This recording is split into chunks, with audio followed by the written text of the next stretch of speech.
Assalamualaikum warahmatullahi wabarakatuh. Kita akan belajar hari ini tentang sendi sebagai pemersatu tulang. Pada manusia, tulang pada bayi terdapat 272 buah dan pada dewasa 206 buah. Dan ini semua kita sebut dengan sistem rangka. Di dalam sistem rangka, kita melihat adanya sendi. Sendi adalah tempat pertemuan dua tulang atau lebih.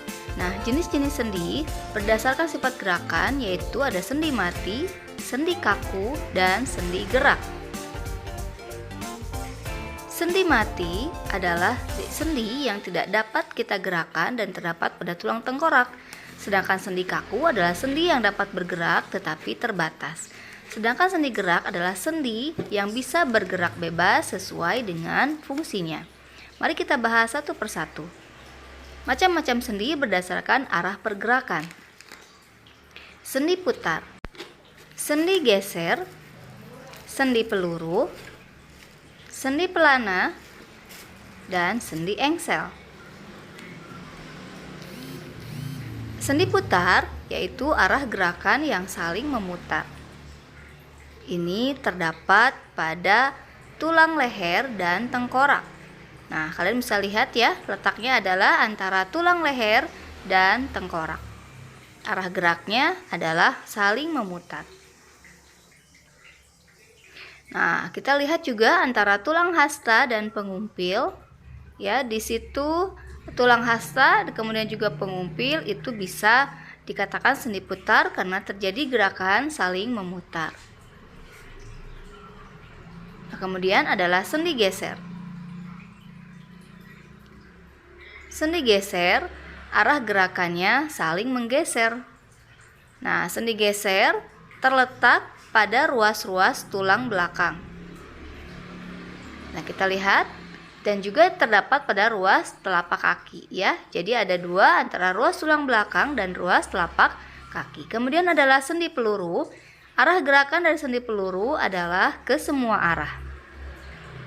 Terdapat pada tulang lengan atas dan belikat. Ya. Ini posisinya ya, kalian perhatikan. Tulang lengan atas dan belikat ya. Nah, kemudian juga terdapat pada tulang paha dan panggul. Ini juga contoh dari sendi peluru yang bisa bergerak ke semua arah. Ya, jadi diingat ada dua ya, yaitu lengan atas dan belikat, juga paha dan panggul. Selanjutnya adalah sendi pelana. Nah, sendi pelana arah gerakannya adalah dua arah. Kenapa dikatakan sendi pelana? Karena seperti pelana kuda begitu ya, seperti pelana yang ada pada kuda. Jadi bergeraknya ke dua arah saja. Begitu. Jadi dikatakan sendi pelana karena terlihat seperti pelana kuda. Nah, sendi pelana itu terdapat pada sendi ibu jari ya dan pergelangan tangan. Jadi pergerakan antara ibu jari dan pergelangan tangan disebut dengan sendi pelana. Kemudian sendi engsel. Sendi engsel arah gerakannya adalah satu arah. Seperti kita membuka jendela ya. Membuka jendela biasanya satu arah, bisa ke depan atau bisa ke belakang. Nah, sedangkan pada tubuh kita sendi engsel terdapat pada siku tangan, juga terdapat pada lutut kaki. Nah, anak-anak, sudah selesai ya, tadi kita membahas macam-macam sendi. Untuk mengingatnya, kita akan melakukan dengan mengucapkan senam sendi ya. Dengan bersama-sama kita bernyanyi, sekaligus kita putarkan badan kita. Begini caranya ya. Putar-putar, geser-geser, peluru semua arah, pelana dua arah, engsel satu arah. Nah, seperti itu ya, bisa ya? Yuk kita ulangi, kepalanya diputar-putar. Putar-putar, geser-geser, peluru semua arah, pelana dua arah, engsel satu arah. Nah, itu adalah senam sendi untuk membantu kalian mengingat macam-macam sendi. Sekarang kita akan masuk pada kelainan pada sistem gerak dan upaya pencegahannya. Gangguan dan kelainan pada sistem gerak manusia, yaitu rickettsia. Rickettsia terjadi karena kekurangan vitamin D yang menyebabkan penyerapan kalsium dan fosfor terjadi sehingga mengganggu proses pengerasan tulang. Penyakit ini terjadi pada anak-anak. Rickettsia menyebabkan tulang kaki tumbuh membengkok. Upaya penyembuhan dan pencegahan dari penyakit rickettsia ini adalah dengan penambahan kalsium, fosfor, dan vitamin D ke dalam menu makanan. Vitamin D dapat diperoleh dari makanan, suplemen, dan berjemur di panas matahari pagi. Osteoporosis disebabkan karena kekurangan kalsium. Osteoporosis umumnya terjadi pada orang dewasa dan orang tua.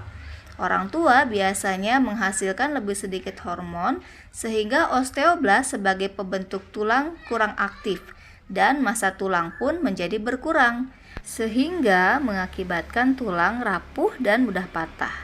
2. Artritis, yaitu penyakit sendi. Penderita tulang rawan sendi ini memiliki tulang rawan sendi yang rusak. Kerusakan ini menyebabkan sendi menjadi sakit dan bengkok. Sendi yang terkena artritis tidak dapat digerakkan. Rematik adalah salah satu bentuk artritis. Beberapa hal yang menyebabkan penyakit artritis ini adalah metabolisme asam urat yang terganggu, sehingga asam urat tertimbun pada sendi dan menyebabkan sakit terutama pada jari tangan maupun kaki. Penumpukan kapur antara dua tulang mengakibatkan sendi sulit digerakkan dan kaku. Upaya untuk mengurangi terjadinya artritis yaitu mengkonsumsi makanan seimbang. 3 adalah fraktura. Fraktura yaitu patah tulang. Fraktura terjadi diakibatkan karena adanya benturan yang sangat keras, misalnya terjadi pada saat kecelakaan atau jatuh dari tempat yang tinggi. Fraktura ada 2 macam, yaitu jika patah tulangnya menembus kulit, maka disebut dengan fraktura terbuka. Namun, jika patah tulangnya tidak menembus kulit, maka disebut dengan fraktura tertutup. Nah, sehingga fraktura terdapat 2 macam, yaitu fraktura terbuka dan fraktura tertutup. Fraktura juga dapat dibedakan berdasarkan kondisi tulang yang patah, yaitu miring, comminuta atau terpecah-pecah menjadi bagian-bagian kecil, dan spiral. Tulang belakang manusia yang normal tidaklah lurus, melainkan melengkung. Tulang belakang dapat mengalami kelainan. 3 kelainan tulang belakang yang umum terjadi adalah lordosis, kifosis, dan skoliosis. Kifosis merupakan kelainan dengan melengkungnya tulang belakang yang berlebihan di bagian dada ke arah belakang. Penderita kifosis, tubuhnya terlihat bungkuk. Kifosis dapat disebabkan karena penyakit, misalnya TBC dan rickettsia, atau kebiasaan duduk yang salah. Lordosis merupakan kelainan dengan melengkungnya tulang belakang yang berlebihan ke arah depan di bagian pinggang. Orang yang mengalami kelainan ini pinggangnya terlihat lebih menonjol ke depan. Lordosis dapat disebabkan karena perut penderita yang terlalu besar, misalnya karena hamil atau kegemukan, rickettsia, atau karena kebiasaan duduk yang salah. Skoliosis adalah melengkungnya tulang belakang ke arah samping. Skoliosis dapat disebabkan oleh polio atau kebiasaan duduk atau posisi yang salah. Kita harus dapat mengantisipasi agar tidak mengalami gangguan-gangguan sistem gerak. Beberapa cara yang dapat kita lakukan untuk menjaga kesehatan sistem gerak adalah sebagai berikut. Meningkatkan kandungan kalsium dalam asupan makanan. Makanan yang banyak mengandung kalsium diantaranya adalah susu, kangkung, kedelai dan olahannya, ikan salmon, kacang almond, dan brokoli. Berjemur pada sinar matahari pagi karena sinarnya sangat baik untuk pembentukan vitamin D yang sangat penting dalam membantu penyerapan kalsium dalam makanan.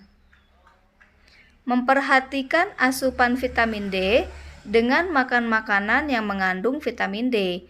Makanan yang mengandung vitamin D diantaranya adalah telur, produk olahan dari kedelai, minyak ikan, ikan berlemak, hati sapi, dan udang. Memperhatikan aktivitas fisik yang cukup setiap harinya, aktivitas fisik seperti jalan kaki, jogging, bermain tenis, menaiki tangga dapat membantu terbentuknya tulang yang kuat dan memperlambat proses kerapuhan tulang pada tubuh. Menghindari kebiasaan sikap tubuh yang salah, misalnya dengan cara duduk yang benar, yaitu tulang belakang harus dalam posisi tegap atau tidak membungkuk. Saat tidur, sebaiknya menggunakan alas yang datar dan padat agar posisi tulang belakang tetap lurus. Nah, demikian anak-anak macam-macam sendi dan kelainan pada tulang dan sendi. Assalamualaikum.